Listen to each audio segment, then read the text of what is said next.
अब जो आ रहा है पाकिस्तान का सबसे बड़ा कॉनमैन इसहाक डार,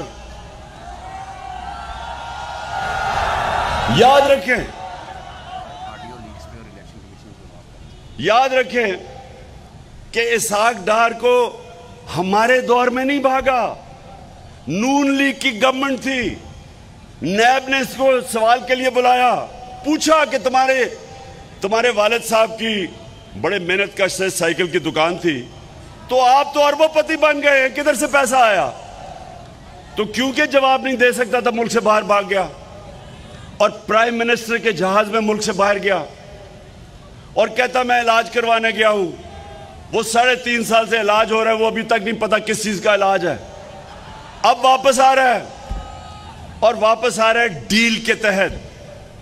यहां डील्स होती हैं चोरों के साथ, एनआरओ दिया जाता है चोरों को, इसलिए चोरी खत्म नहीं होती, इसलिए मुल्क आगे नहीं बढ़ सकता, इसलिए मनी लॉन्ड्रिंग रुक नहीं सकती। तो अब वो वापस आ रहा है।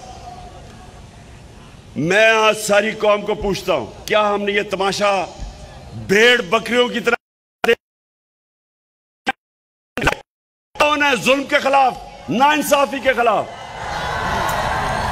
और अभी एक पहले विकी लीग से शुरू हुई थी बात, फिर डॉन लीग्स आई, अब एक नई ऑडियो लीग्स आ गई है।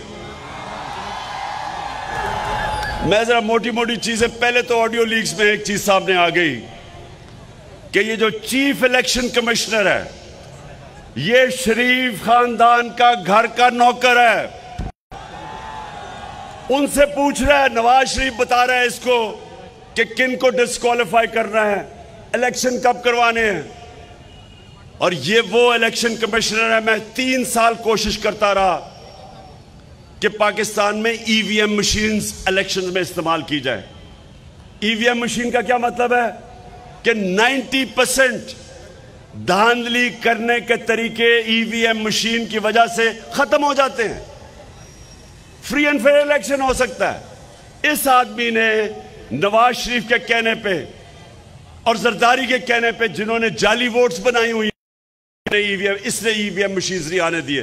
तो आज तो अगर इसमें थोड़ी सी भी, ये जो ऑडियो लीक्स हुई हैं, थोड़ी सी भी इसमें शर्म और हया हो तो आज रिजाइन कर दे। लेकिन क्योंकि इसमें शर्म और हया नहीं है तो इसको हमें रिजाइन करवाना पड़ेगा। दूसरी चीज,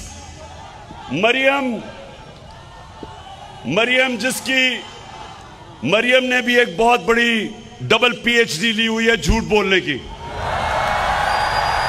लंदन तो छोड़ो, मेरी तो बेचारी पाकिस्तान में भी कोई प्रॉपर्टी नहीं है। तो बाद में पता चलता है, भाई कहता है ये जो 4 बड़े बड़े मेफेयर के महलात हैं इसकी मालिका मरियम है।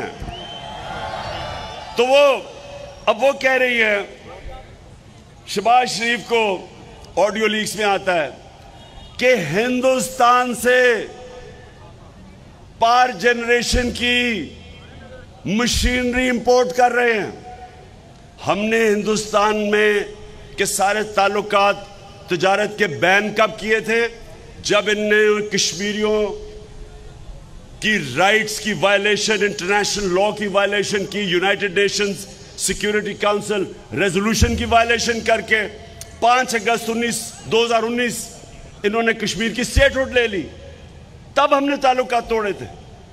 अभी तक ताल्लुकात टूटे हुए हैं, लेकिन दमाद, मरियम का दमाद वहां से मशीनरी बुला रहा है। और प्राइम मिनिस्टर चेरी ब्लॉसम क्या कह रहा है?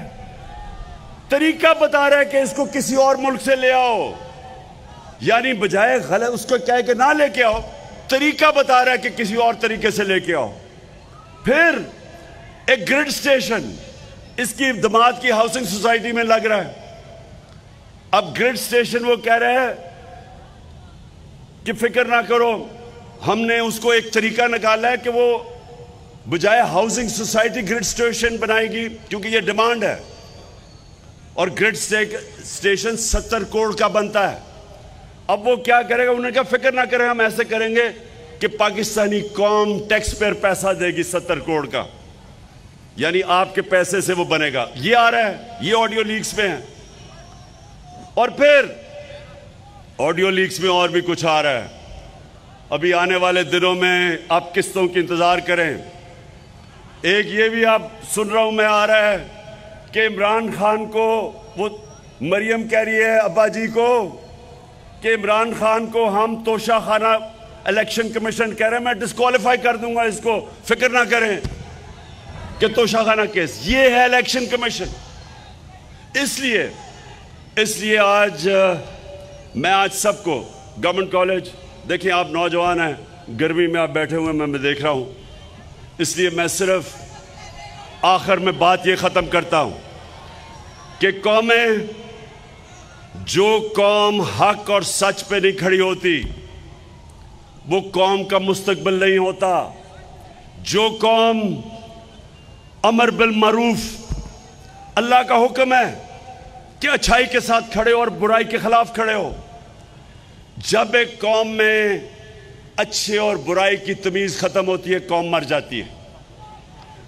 ये मैं नौजवानों को इसलिए कह रहा हूं कि जितनी भी बड़ी मूवमेंट्स हैं, जब भी इनकलाबी मूवमेंट्स दुनिया में शुरू होती हैं, जिस तरह तहरीक पाकिस्तान थी, उसमें नौजवानों ने लीड की थी, यूथ ने लीड की थी, आप जैसे नौजवानों ने लीड की थी।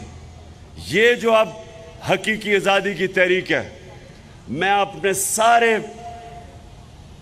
यूनिवर्सिटी स्टूडेंट्स, नौजवान, तालिब इल्म, मैं चाहता हूं आप सब इसमें शामिल हो अपनी फ्यूचर के लिए, अपने मुस्तकबिल के लिए। मैं जब यूनिवर्सिटी में इंग्लैंड में था, सारी यूनिवर्सिटी पॉलिटिसाइज थी। जो भी कुछ होता था यूनिवर्सिटी के अंदर प्रोटेस्ट होता था। ये जो वियतनाम के अगेंस्ट मूवमेंट चली थी, एंटी वॉर, यूनिवर्सिटीज में चली थी। अमेरिका में सिविल राइट्स मूवमेंट चली थी, यूनिवर्सिटीज में चली थी। यूनिवर्सिटीज फोर फ्रंट होते हैं राय हक पे खड़े होने के लिए, इंसाफ के लिए, हकूक के लिए। आज आप सब तैयारी कर लें।